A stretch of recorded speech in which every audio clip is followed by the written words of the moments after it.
This is Theodore O'Connor. They call him Teddy, a 12-year-old U.S.-bred horse ridden by a former four-star champion here in Lexington, the Olympian Karen O'Connor. Karen O'Connor riding a pony at a four-star. I never thought I'd see it again. She broke into this sport in 1977, riding a pony, and here she is back again. And this is a good one, Tim. Rain expected later today, but presently the conditions are dry for O'Connor.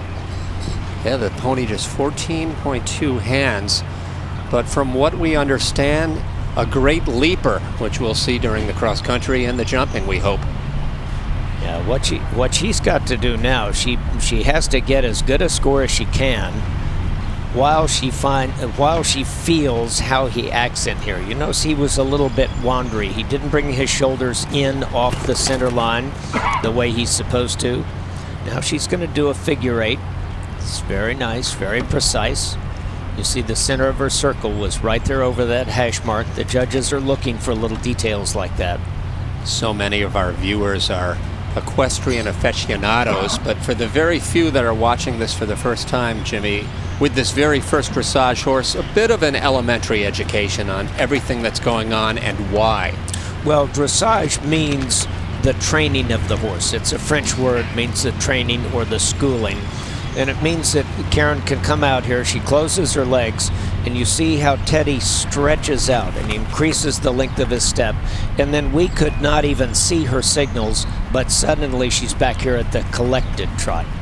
You see how quiet his head is. You see how quiet her hands are. That means that the communication, the trust, the overall feel of the horse and rider is not of two separate beings, but of one new creature.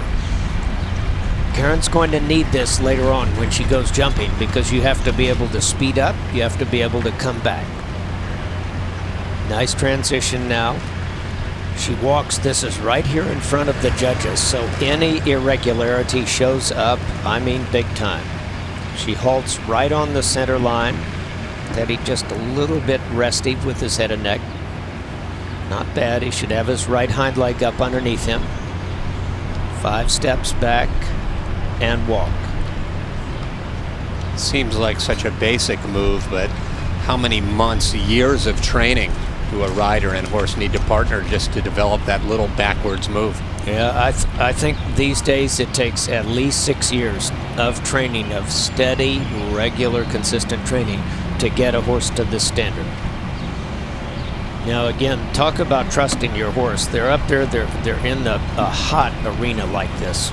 Look at all these people right there up close watching this intently, and Karen turns the reins loose and says, I trust you to walk across the entire arena on a long rein like that, gathers the reins, and then the horse effortlessly steps up into the canter.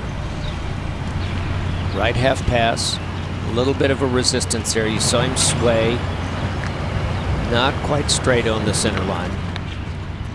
Those are little details, you know, the judges take off a ½ a point for that, maybe a point. Now Karen's going to turn back to the left, but stay on the right lead and change. You saw her change her position, change her leg, and the horse goes from the right lead to the left lead.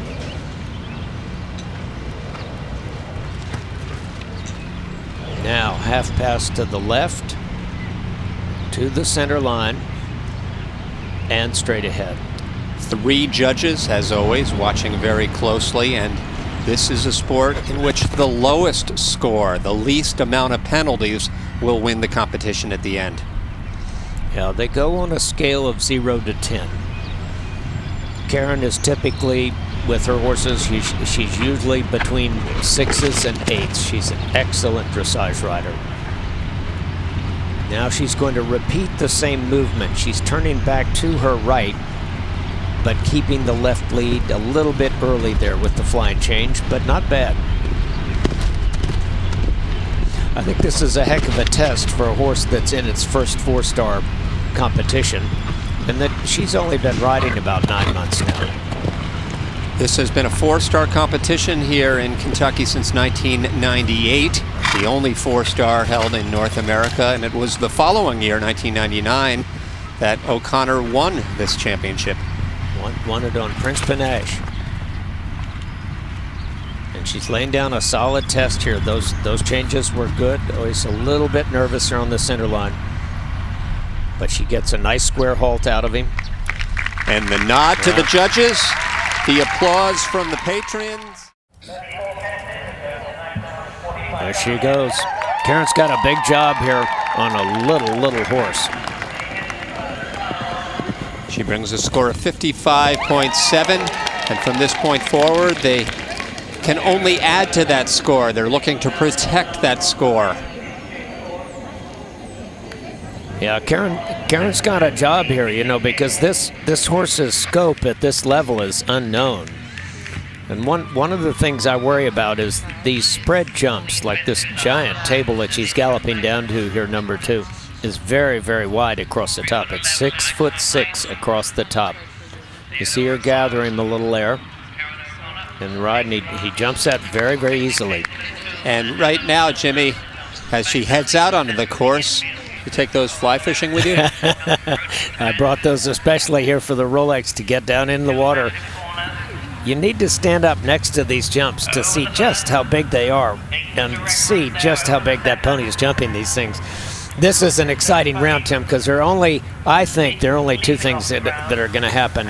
This horse is going to either get better and better and better as he goes along, or he's going to suddenly start going, oh my goodness, this is too these much. Jumps are big. Right. And I'm so small, and he's going to start losing his heart. He's either going to develop heart or lose heart. He isn't going to be average, I don't think. Now, more than just the physical layout that we've certainly covered over the last couple of minutes, let's talk about the scoring, the competition itself. 0 we see on the faults. We see the score.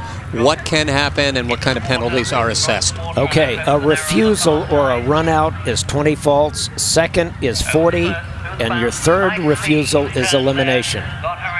Karen handled this first difficult water combination really well. If the rider falls off, it's 65 faults. If the horse slips and falls, the horse and rider combination are eliminated. That's a mandatory retirement. And then the time, of course, 11 minutes, 26 seconds, and they look to not exceed that. They don't want to exceed that because for every commenced second over that, you get 4/10 of a penalty point.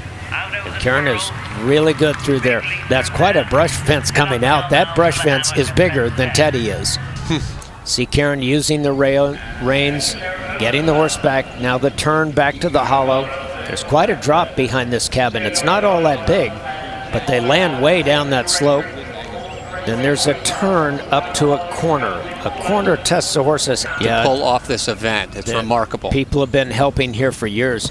Karen's helping Teddy here, setting him up, coming back. I thought this was a hard exercise, and she's doing it really easily. Anytime you have to turn right-handed back to a corner and the point is on the left. The head of the lake, Karen O'Connor approaching. Very good in. You saw how big that drop was with me standing next to it there in the preview. And back to that point, Jimmy, is that what a rider needs to concern himself with, what the horse will think of the specific obstacle? Yes, what is your horse thinking? You know, there are some horses that are a little bit suspicious about water. Here's Karen now coming down out of the Normandy bank. This little pony, he is growing. Every time he takes a stride, he gets about a half an inch taller, Tim. It's a small pony. It's the rabbit of the competition because we'll really get the gauge on how that optimum time will work. Well, this is really thrilling because I was worried when they started out. I wondered, was this pony going to be up to the test? And I'm telling you, the answer is he ever up to it? Look at that. That's a huge edge there. Now Karen here jumping the ducks. You see her reins starting to move now. She's making sure that Teddy knows when he's supposed to leave. And Karen jumped the last duck in the water and starts the loop here out toward the back. 4 jumps to go. And 1 minute and 4 seconds to go. That gallop, Theodore O'Connor, the pony, with Karen O'Connor aboard 10 seconds away from the time limit. looking to protect a score of 55.7. They were in 16th after the dressage. The final obstacle, as always, the Rolex Kentucky jump. And they have exceeded the time, but not by much. Finish line right here. And they have an 11:37, so 4.4 time faults, and otherwise clear round in their score into the stadium jump. 49-year-old Karen O'Connor, this time with Teddy. Theodore O'Connor, the name of the 12-year-old U.S. bred. A pony, only 14.2 hands, a mighty mite, a great leaper. Oh boy, I'm telling you, this is some story. On the cross, look at the air that she gets over that. This horse is jumping fences that are as big as he is. I mean, he's not a horse, he's a pony. Watch, he's going to take 6 strides. 4, 5, 6. He steps out just as if he were a 17-hand horse. Now we're down to our top 8, and more importantly, we're in a position where only 12 points separate this horse in 8th place with the leader. 12 points or 3 rails, so now it gets really pressure-filled as we pay attention to the competition. You have to have late afternoon nerve to be able to be successful eventing, because you know if you do the dressage and the cross country well, you're not going to jump till late in the afternoon. If that makes you nervous, you're going to be in trouble. We've seen people have 12 faults already, and that would have been enough to drop them from first to last, Tim. So anything can happen from now on. Having said that, so far, so good for the veteran. Karen rode this horse across country. I've been watching her since 1976. She has never ridden better. Organizing now. Leaves that up. Oh, 4 jumps to go. Leaves it up. 1 jump to go. Well, if someone was going to avoid the nerves, it would be the only former 4-star champion in the field, Karen O'Connor, with a clear ride, 90.33 seconds. How about that? I mean, this pony is really something, and he has got a fan club like you can't believe. The bionic pony. Listen to that crowd. Well, it's funny, you know, in 1976, Karen burst onto the international scene on a pony. She was riding a little gray Connemara, and here she is back again quite a few years later. 60.1, the score currently 2nd place.